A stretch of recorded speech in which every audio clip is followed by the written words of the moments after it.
नमस्कार दोस्तों, क्या हाल चाल है आपके। आश्रम पद्धति लेक्चरर का जो एग्जाम हुआ, आश्रम पद्धति विद्यालय में लेक्चरर का, उसके जीएस पोर्शन को हम लोग सॉल्व करने जा रहे हैं। 40 क्वेश्चन इसमें जीएस के पूछे गए और ये जो क्वेश्चंस थे, इन क्वेश्चंस में थोड़े से लेवल के प्रश्न आपको मिलेंगे, जैसे कि जीआईसी लेक्चरर में पूछे गए थे, और इससे आरओ आरओ और पीसीएस के क्वेश्चंस का भी एक रेंज, एक अंदाजा आपको आसानी से लग जाएगा। चलिए इसको सॉल्व कर लेते हैं।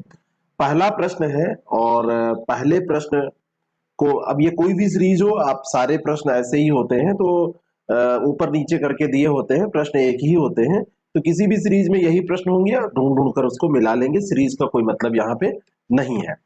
पहला प्रश्न है कि सूची को सुमेलित करना है, मरुस्थल और अवस्थिति दी गई है। तो देखिए इसमें सिम्पसन मरुस्थल पहला ही अगर आपको पता है तो ये ऑस्ट्रेलिया में है। अगर आप इसी को सेट कर देंगे तो ए ऑप्शन इसका बिल्कुल करेक्ट हो जाएगा। कराकुम तुर्कमेनिस्तान, सिचुरा पेरू में, नेगेव इजराइल में। कराकुम भी आपको पता होना चाहिए, बहुत आसान है। निम्नलिखित में से कौन सा एक मौर्य वंश का शासक नहीं था? तो इसमें आप देखेंगे तो बिंदुसार, कुणाल और अशोक, ये मौर्य वंश के आपको शासक मिल जाएंगे। अग्निमित्र जो था, ये इसमें मौर्य वंश का शासक नहीं था। कमेंट करके बताना जरा कि ये किस वंश का शासक था।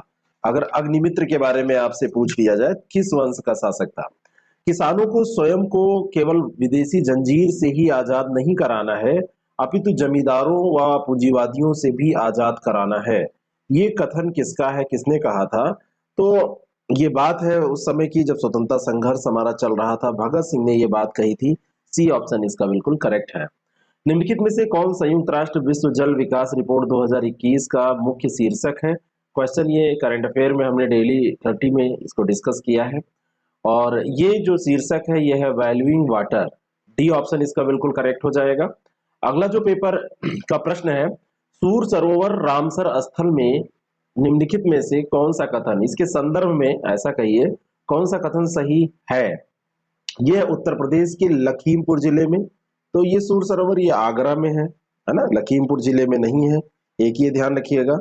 और दूसरा जो यहाँ पर है, दूसरा इसको भी आपको ये सही है, मानव निर्मित है, मैन मेड है, ये भी इंपॉर्टेंट है। तो मैन मेड तो है ये, इसमें कोई दो राय नहीं, लेकिन पहला यहाँ पर गलत हो जाएगा। तो पहला गलत, दूसरा सही।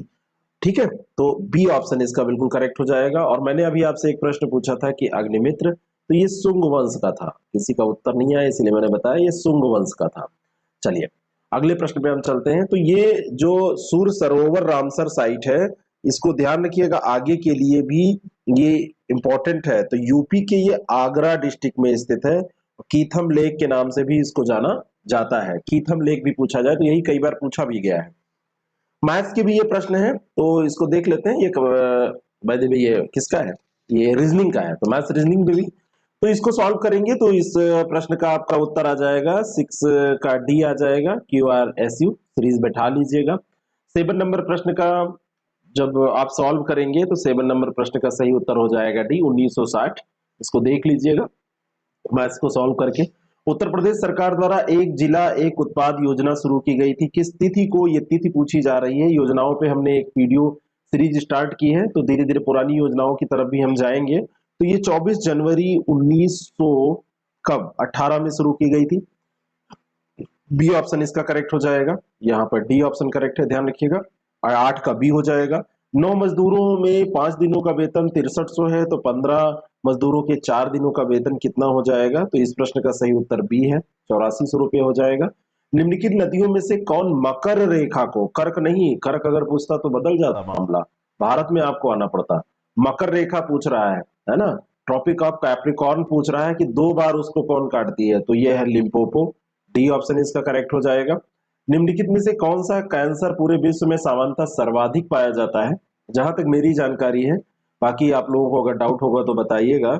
इसमें से जो कैंसर यहाँ पे दिया हुआ है कार्सिनोमा, ये मुझे लग रहा है कि ऐसा पाया जाता है, बाकी इसको सर्च करने थोड़ा कंफ्यूजन हो रहा है, थोड़ा सा इसको कंफर्म कीजिएगा, बाकी लगभग सही है। इस पूरे प्रश्न पत्र के अंतर्गत जितने प्रश्न पूछे गए हैं उसमें मैंने ये देखा कि प्रश्न थोड़े से ट्रिकी हैं, ट्रैक से थोड़े से हटके हैं, बाकी बहुत कठिन नहीं है लेकिन ट्रैक से हटके हैं, ये इंपॉर्टेंट है। तो जहां पे एक दो क्वेश्चन में मुझे डाउट है मैं आपको बता दूंगा, उसको चेक कर लीजिएगा। सुभाष चंद्र बोस के राजनीतिक गुरु कौन थे? तो ये पता होना चाहिए आपको कि ये सी आर दास थे, है ना। 13 नंबर प्रश्न है, निम्नलिखित में से कौन भारतीय रिजर्व बैंक की मौद्रिक नीति का एक साधन नहीं है? तो मौद्रिक नीति की जो मॉनेटरी पॉलिसी होती है उसके साधन जैसे बैंक रेट है, आपका एसएलआर है, आपका सीआरआर है, ये सब होते हैं। माल और सेवा कर ये मौद्रिक नीति का साधन नहीं है। नहीं पूछ रहा है तो सी ऑप्शन करेक्ट हो जाएगा। सूची फर्स्ट सेकंड को सुमेलित कीजिए। टम्बावो, कोराडी, अंसुपा और यारपट ये दिए हुए हैं आर्द्र भूमि यानी कि वेटलैंड, और स्टेट आपसे पूछा जा रहा है, इसको आप सुमेलित करेंगे तो 14 नंबर प्रश्न का सही उत्तर आपका क्या आएगा? टम्बाओ को आप सिक्किम से मिला दीजिए, ए का 3, और ए का 3 आप करेंगे तो सी ऑप्शन करेक्ट हो जाएगा। कोराडी को महाराष्ट्र से मिला दीजिए, तब भी दिक्कत आपको होगी, लेकिन अगर ए को 3 से मिलाएंगे तो आपका ये आसानी से हो जाएगा।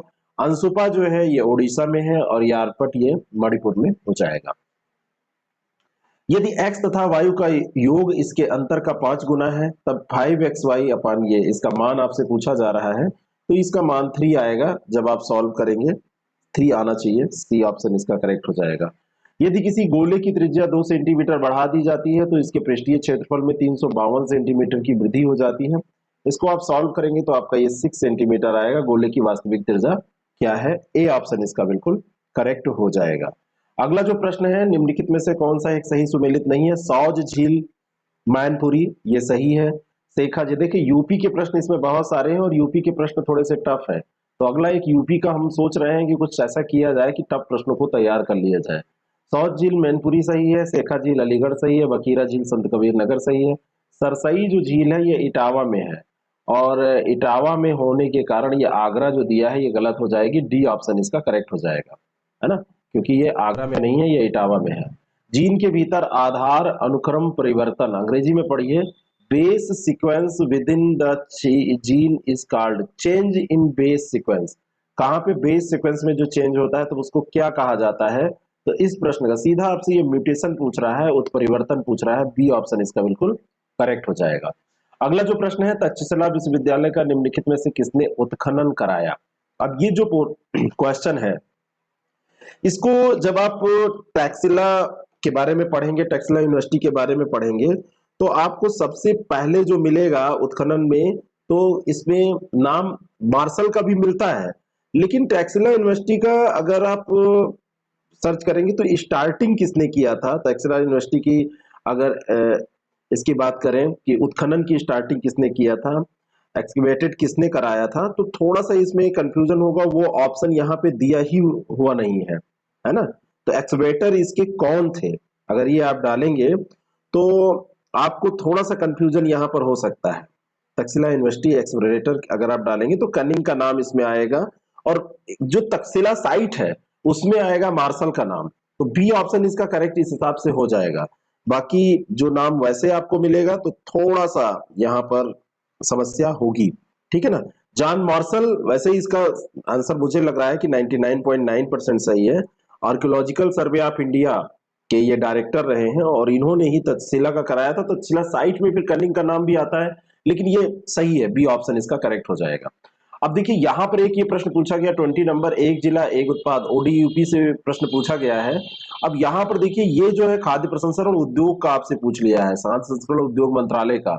अब ये लिस्ट नॉर्मली कोई नहीं पढ़ता, लेकिन अब पढ़ना पड़ेगा।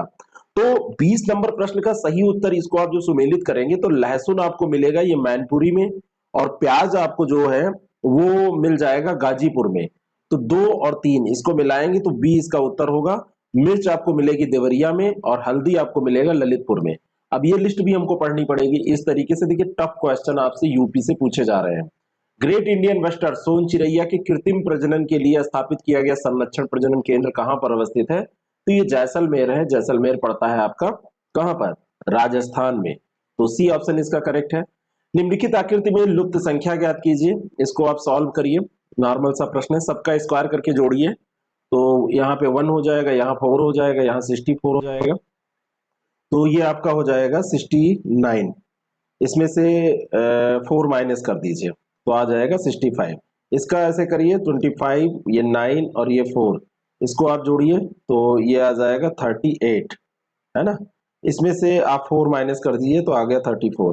अब इसको ऐसे कर लीजिए तो ये आ जाएगा 9, ये 16 और ये हो गया 25, और 9 34। 34 में से फिर 4 घटा दीजिए, जैसे इसमें से घटाया है तो इसका सही उत्तर 30 आ जाएगा। ए ऑप्शन इसका करेक्ट हो जाएगा। उत्तर प्रदेश के किस शहर को कालीन नगरी कहा जाता है? बहुत सामान्य सा प्रश्न है, कई बार आपसे पूछा गया है, तो ये भदोही है। डी ऑप्शन इसका बिल्कुल करेक्ट हो जाएगा। अगला जो प्रश्न है, निम्नलिखित में से कौन सा एक सही सुमेलित नहीं है? क्राफ्ट संग्रहालय लखनऊ, ग्लास संग्रहालय वाराणसी, राजकीय पुरातत्व संग्रहालय कन्नौज सही है, डाक टिकट संग्रहालय सहारनपुर, ग्लास संग्रहालय वाराणसी ये गलत है, और क्राफ्ट संग्रहालय लखनऊ सही है। तो बी ऑप्शन इसका करेक्ट हो जाएगा, सुमेलित नहीं पूछ रहा है। ठीक है ना। अगले प्रश्न पे हम चलते हैं, 25 नंबर प्रश्न देखते हैं। जीभ जो जीवा है उसके निम्नलिखित भाग द्वारा मीठे के स्वाद का पता, जब मिठाई आप खाते हैं तो आगे ही जैसे रखते हैं टिप पे, तो आपको मीठा पता चल जाता है। ठीक है। लुजोन, मेडागास्कर, ग्रीनलैंड, बैफिन ये द्वीप है और अवस्थिति पूछा जा रहा है कि कहां पर ये अवस्थित है। ठीक है। तो लुजोन जो द्वीप है ये कहां पर है? प्रशांत महासागर में, मेडागास्कर हिंद महासागर में, ग्रीनलैंड अटलांटिक हो जाएगा और बैफिन आर्कटिक हो जाएगा। तो ए ऑप्शन ही इसका बिल्कुल करेक्ट हो जाएगा। निम्नलिखित में से किस स्तूप में आर्यक स्तंभ की विशेषताएं प्राप्त होती हैं? कौन सा स्तूप है? अब ये जो 27 नंबर प्रश्न है इसमें थोड़ा सा मुझे बहुत सटीक जानकारी नहीं मिल रही है। आर्यक स्तंभ ये क्या है, इसकी विशेषताएं कहाँ प्राप्त होती हैं? तो इसमें सांची ज्यादातर उम्मीद है आंसर हो सकता है, लेकिन मिलाइएगा, इसको देख लीजिएगा। एक प्रश्न ये है इसमें जो थोड़ा सा मुझे कंफ्यूजन अभी लग रहा है, कहां तक ढूंढते हैं इसलिए आपको बताना पड़ा। सतत विकास के लिए शिक्षा पर यूनेस्को का विश्व सम्मेलन मई 2021 में निम्नलिखित में से किस देश में आयोजित किया गया? तो ये सम्मेलन करंट अफेयर में हमने डिस्कस किया था। ये सम्मेलन हुआ था बर्लिन में, और बर्लिन आपका कहां पर है? जर्मनी में। तो सी ऑप्शन इसका बिल्कुल करेक्ट हो जाएगा, मई की ये बात है। वायुमंडल में निम्न गैस की उपस्थिति के कारण वायु में पीतल फीका पड़ जाता है, जो ब्रास होता है वो फीका पड़ जाता है। तो ये फीका आपका पड़ता है हाइड्रोजन सल्फाइड की उपस्थिति के कारण। अगला जो प्रश्न है, निम्नलिखित युग्मों में से कौन सा सही सुमेलित नहीं है? सियाचिन हिमनदी, नुब्रा घाटी बिल्कुल सही है। वैफो हिमनदी, बावलो घाटी, और अगला है बारह सिगरी हिमनदी, ये चंद्रा घाटी, और नेक्स्ट है सोनापानी हिमनदी, गोरी गंगा। 30 नंबर प्रश्न का सही उत्तर क्या होगा? तो ये वैफ्रो हिमनदी, ये ब्रावलो भी हो जाएगा, ये भी सही है। और ये बारह सिगरी, इसको है ना छोटा बड़ा ये दो पाए जाते हैं। तो ये चंद्रा, ये सोना पानी नदी, ये गोरी गंगा, ऐसा नहीं मिल रहा है। बाकी ये सब सही है, तो डी ऑप्शन इसका बिल्कुल करेक्ट हो जाएगा। भारत की जनसंख्या 2011 के अनुसार देखें, अगर जनगणना 2011 के अनुसार, तो कितने प्रतिशत जनसंख्या ग्रामीण क्षेत्र में निवास करती है? ये तो सामान्य सा प्रश्न है, 77.7%। ये ऑप्शन इसका बिल्कुल करेक्ट है। अंतरराष्ट्रीय चावल अनुसंधान संस्थान का दक्षिण एशिया केंद्र का जो क्षेत्रीय केंद्र है, दक्षिण एशिया का जो क्षेत्रीय केंद्र है, उत्तर प्रदेश के किस जिले में है? वाराणसी में है। ए ऑप्शन करेक्ट है। भारत के निम्नलिखित में से किस राज्य में नीलगिरी बायोस्फीयर रिजर्व का विस्तार नहीं है? नीलगिरी बायोस्फीयर रिजर्व आपका तमिलनाडु, केरल और कर्नाटक में मिल जाएगा, लेकिन आंध्र प्रदेश में नहीं है। तो बी ऑप्शन इसका बिल्कुल करेक्ट हो जाएगा, आंध्र प्रदेश में नहीं है। तो बी इसका सही उत्तर होगा, बी इसका सही उत्तर है। कौन सा कथन सत्य है? सत्य पूछा जा रहा है। तो विशिष्ट खेती खेती का प्रकार नहीं है, खेती का प्रकार तो ये है, तो ये गलत हो जाएगा। विविध खेती खेती की प्रणाली नहीं है, ये भी प्रणाली है, तो ये भी गलत हो जाएगा। डी ऑप्शन इसका करेक्ट हो जाएगा। प्रणाली तो ये है ही है, तो ये भी गलत, तो ये प्रकार है, ये भी गलत। उत्तर प्रदेश सरकार ने, है ना, अब यहाँ पे एक देखिए, type of farming, system of farming, ये दो चीजें पूछी जा रही हैं, ये ध्यान रखिएगा। तो साधारण दृष्टि से इसको अगर देखेंगे तो यही उत्तर होना चाहिए। बाकी आयोग ये क्या करता है, कोई सूक्ष्म बहुत कोई एग्रीकल्चर का विद्वान व्यक्ति कुछ करे तो मुझे नहीं पता। उत्तर प्रदेश सरकार ने फरवरी 2021 में भूमि जोतों लैंड होल्डिंग पहचान के लिए एक यूनिकोड की घोषणा की। इस यूनिकोड में कितने अंक हैं? तो ये 16 अंक हैं। करंट अफेयर में इसको डिस्कस किया गया था। बी ऑप्शन इसका बिल्कुल करेक्ट है। निम्नलिखित में से कौन सा सही सुमेलित नहीं है? विटामिन डी रिकेट्स सही है। विटामिन के वांछपन गलत है क्योंकि ई के कारण होता है। थायमिन बेरीबेरी, बी1 जो विटामिन होता है उसी को थायमिन कहते हैं। और नियासिन पेलाग्रा ये सही है। तो बी ऑप्शन इसका बिल्कुल करेक्ट हो जाएगा, यही सही नहीं है। उत्तर प्रदेश में रानी लक्ष्मीबाई केंद्रीय कृषि विश्वविद्यालय झांसी की स्थापना संसद के अधिनियम द्वारा की गई थी। तो ये किस वर्ष हुई थी? तो ये 2014 में हुई थी। बी ऑप्शन इसका बिल्कुल करेक्ट है। ये भी यहाँ से तैयार रखिए कहाँ पर स्थित है। मई 2021 में भारतीय वायुसेना की पहली महिला उड़ान परीक्षण इंजीनियर कौन बनी? फ्लाइट टेस्ट इंजीनियर इनको कहेंगे। तो ये आश्रिता वी ओलेटी थी। डी ऑप्शन इसका बिल्कुल करेक्ट हो जाएगा। अब इस प्रश्न पे आइए, निम्नलिखित में से कौन सा एक सही सुमेलित है? एक सुमेलित पूछा जा रहा है। प्रकाश संश्लेषक जो जीव होते हैं केवल प्रकाश में ही श्वसन करते हैं, भाई यही सही है, सिंपल सा ये पूछा गया है। बाकी इसमें कठिन टर्म्स हैं लेकिन सही यही है।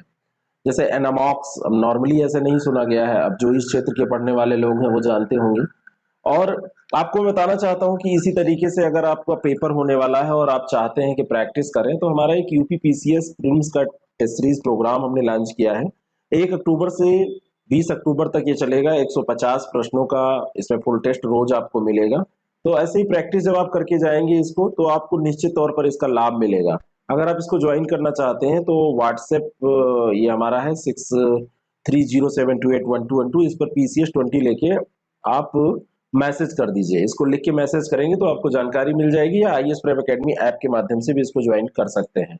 और अंतिम प्रश्न है कि समुदाय का संयोजन, संगठन व विकास व उसके पर्यावरण से संबंधी जो अध्ययन है, तो उससे संबंधों का जो अध्ययन उसका होता है।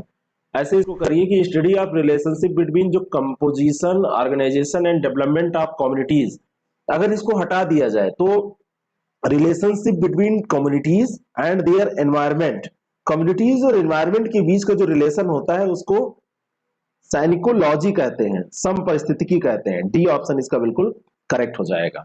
अगर इसको भी जोड़ भी देते हैं तो composition, organisation and development of communities, तो बात वही है। तो ये साइकोलॉजी या आप इसको साइनिकोलॉजी या समपरिस्थितिकी कहेंगे। तो आप देखिए आपके कितने क्वेश्चन इसमें सही है, स्कोर को शेयर करिए।